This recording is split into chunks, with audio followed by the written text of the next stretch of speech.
loved imagining what my life would look like if it were a movie.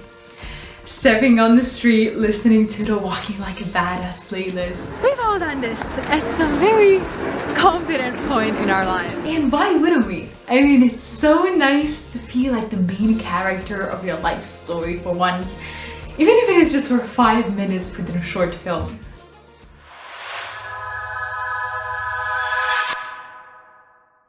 What would your real life conversations look like if you had some ambience in the back, some romantic or some sad ambience?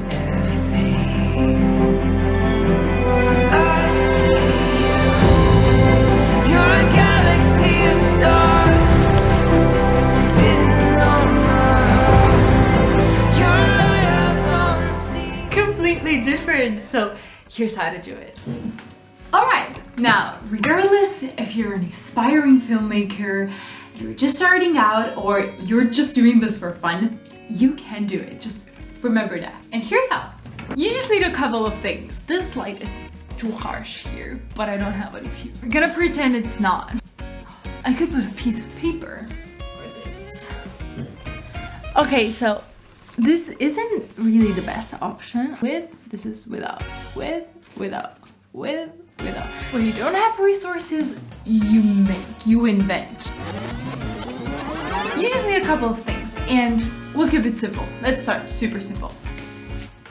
A camera or a phone, 2 lenses if you're using a camera, and you can have 2 prime lenses, a wide one and a standard one, or you can go for a zoom lens. And if you're using a phone, you basically have both lenses built in, so you don't have to worry about that. But of course, if you're going for a more cinematic look, a camera is definitely better. But if you just want a nice film, you don't care so much about that, and you're okay with how your phone delivers the image, then by all means, use your phone, because it's much simpler that way. A friend or a tripod. And of course, some inspiration. Maybe you already have an idea for a scene. And if not, imagine now what you'd like to do. But first, think of a feeling. You know that saying that in a social setting, people won't remember what you did, what you look like, or what you said, but they remember how you made them feel. And it's the same with movies and short films. After you've watched it, you won't remember every shot, how it was framed, or what sound effects it had, but you'll remember that heartwarming feeling at the end of it, or that mind-boggling, what was that? I didn't see that coming, after a plot twist. So start from a feeling and work your way through the content of it.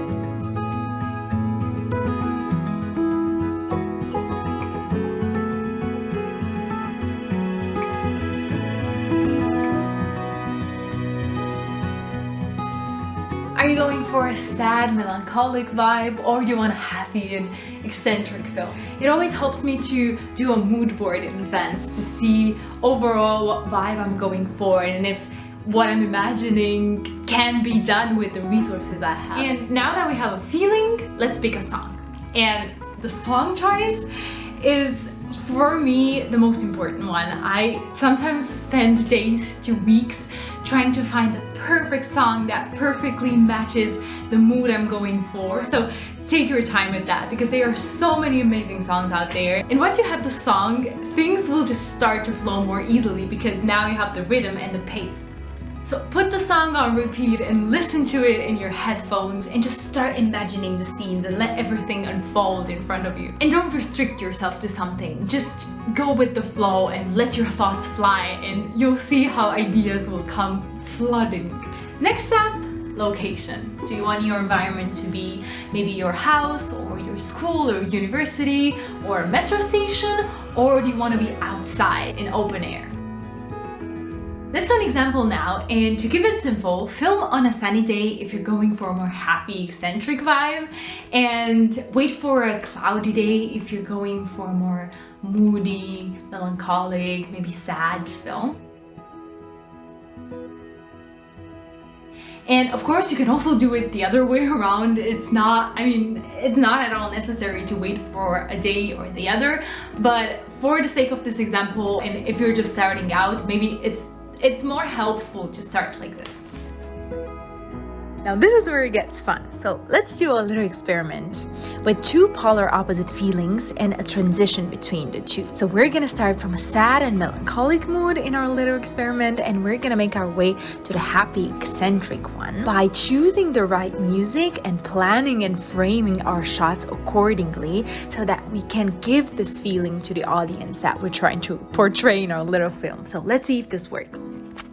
Okay, so for the sad scene, let's say that our main character, which is me in this example, but I'm just gonna say the main character because it could be anyone. So let's say she's in a little bit of a phase and feels like sitting next to the window and gazing up. And of course, for this, we're gonna have to clean up a little bit so that she has room to sit. Let's say she's a little bit melancholic, thinking about life and all of life's possibilities, and maybe thinking, you know, what am I doing with my life? So let's see how we could do to take these real life feelings and put them into an image, to put them maybe into a multitude of images that make up our little film.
Now, this is just one example, but from here you can play with everything. The scenes, the moods, the locations. Just let your imagination fly and be creative.